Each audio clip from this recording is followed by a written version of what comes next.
ایک اور بات یہاں پتہ چلی کہ یہ بھی تھوڑا حیا کے خلاف مسئلہ ہے، لیکن آج کی نئی نوجوان نسل جو ہے اس میں بہت زیادہ مبتلا ہو رہی ہے، جس کو اورل سیکس کہا جاتا ہے. اور میں نے جیسے عرض کیا کہ شرعی مسائل میں چاہیے اور اس کو بیان کرنا یہ ہماری ذمہ داری ہے.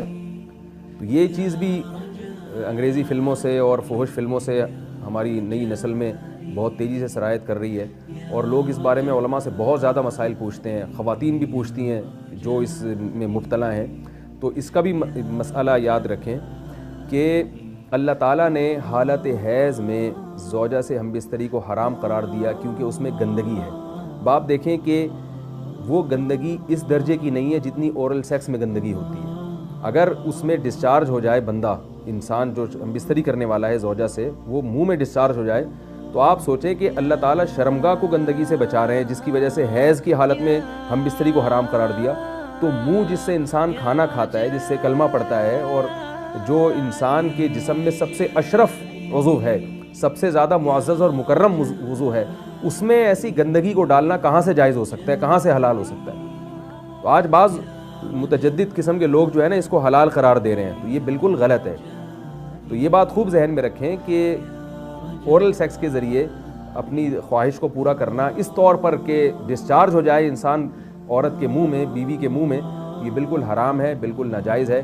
کیونکہ منی ایک غلیظ اور ناپاک اور گندگی ہے اور ناپاک اور نجس چیز ہے. بعض حضرات یہ کہتے ہیں کہ منی پاک ہے، مگر یاد رکھیں منی کے پاک ہونے کے دلائل مضبوط نہیں ہیں، منی کے ناپاک ہونے کے دلائل بہت مضبوط ہیں. سب سے پہلی دلیل قرآن مجید میں آتا ہے الم نخلقکم من ماء مہین، ہم نے تمہیں غلیظ اور پلید پانی سے پیدا کیا، ذلیل پانی سے پیدا کیا ہے. تو اس میں بھی اشارہ ہے کہ منی ناپاک چیز ہے. دوسری بات یہ کہ حدیث میں آتا ہے کہ کنت افرق المنی من ثوب رسول اللہ صلی اللہ علیہ وسلم ثم یصلی فیہ. حضرت عائشہ رضی اللہ تعالیٰ عنہ فرماتی ہیں کہ رسول اللہ صلی اللہ علیہ وسلم کے کپڑوں پر اگر منی لگی ہوتی تھی، صحیح بخاری کی حدیث ہے، میں اس کو کھرچ کے صاف کرتی تھی، پھر آپ صلی اللہ علیہ وسلم اس میں نماز پڑھا کرتے تھے. اب بعض حضرات نے یہاں سے استدلال کیا ہے کہ منی اگر ناپاک ہوتی تو حضرت عائشہ اس کو دھوتی، کھرچ کے صاف کرنا اس کی علامت ہے کہ منی پاک ہے. لیکن یہ بات غلط ہے. اگر منی پاک ہوتی تو حضرت عائشہ کو کھرچنے کی ضرورت نہیں تھی. بات یہ ہے کہ وہ نجاست جس کا ایک باقاعدی جسم ہوتا ہے اور وہ کھرچ کے جسم سے یا کپڑوں سے الگ ہو سکتی ہے، تو اس نجاست کو پاک کرنے کا طریقہ یہ ہے کہ اس کو کھرچ دیا جائے. ناپاک تھی تبھی تو حضرت عائشہ رضی اللہ تعالی عنہ اس کو باقاعدہ کھرچ رہی ہیں اور دور کر رہی ہیں. اور گیلی منی کو یہ ثابت ہے کہ حضرت عائشہ رضی اللہ تعالی عنہ آپ صلی اللہ علیہ وسلم کے کپڑوں سے دھویا کرتی تھیں اور آپ صلی اللہ علیہ وسلم اس میں نماز پڑھا کرتے تھے. حضرت عمر رضی اللہ تعالی عنہ کے دور میں کسی شخص کو احتلام ہوا تو اس نے اپنے پورے جو ہے نا وہ کپڑے دھوئے، تو حضرت عمر نے اس کو منع کیا، فرمایا کہ اتنا کافی تھا کہ اس جگہ کو تم دھو لیتے. تو اس میں بھی حضرت عمر اس کو باقاعدہ دھونے کا حکم دے رہے ہیں. کسی بھی صحابی نے اعتراض نہیں کیا کہ یا امیر المومنین آپ ان کو دھونے کا حکم کیوں دے رہے ہیں، منی تو پاک ہے. تو منی کے جو ناپاک ہونے کے دلائل ہیں وہ بہت مضبوط ہیں. باقی اس کو جو کھرچنے کا حکم ہے وہ اس لیے کہ منی کے پاک جو اگر خشک ہو جائے تو وہ کھرچ کے بھی پاک ہو جاتی ہے، اس کو پھر دھونا ضروری نہیں ہوتا.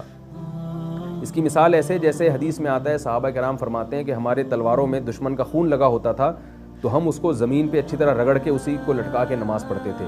تو دیکھیں خون بھی ایسی چیز ہے کہ جو سوکھنے کے بعد اس کی ایک پاپڑی سی جم جاتی ہے.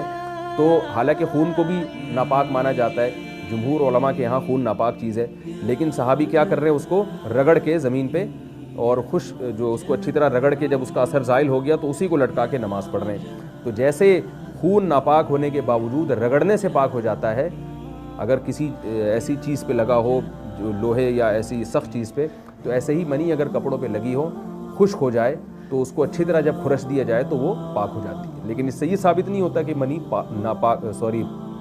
پہلے سے ہی پاک ہے. ایک اور دلیل منی کے ناپاک ہونے کی یہ ہے کہ جو مدی ہے، ٹرانسپیرنٹ پانی جو مرد کے جسم سے نکلتا ہے، وہ اگر جسم سے نکل جائے تو وضو فرض ہو جاتا ہے، اور منی نکل جائے تو غسل فرض ہوتا ہے. اب یہ کیسی بات ہے کہ مدی کے نکلنے سے جس سے وضو فرض ہو رہا ہے وہ تو ناپاک ہے، اور منی نکلنے سے جب غسل فرض ہو رہا ہے بڑی والی طہارت، تو اس کو ہم پاک قرار دیں. تو اس لیے امام ابو حنیفہ رحمہ اللہ تعالیٰ کا مذہب منی کے بارے میں کہ یہ نجاست غلیظہ ہے، اور امام مالک کا بھی یہی مذہب ہے. یہ مذہب بہت دلائل کے لحاظ سے قوی ہے. تو اس لیے عورت کے منہ میں ڈسچارج ہونا یہ بالکل حرام ہے، ناجائز ہے، گندگی ہے. اسلام میں اس کی قطعاً اجازت نہیں ہے.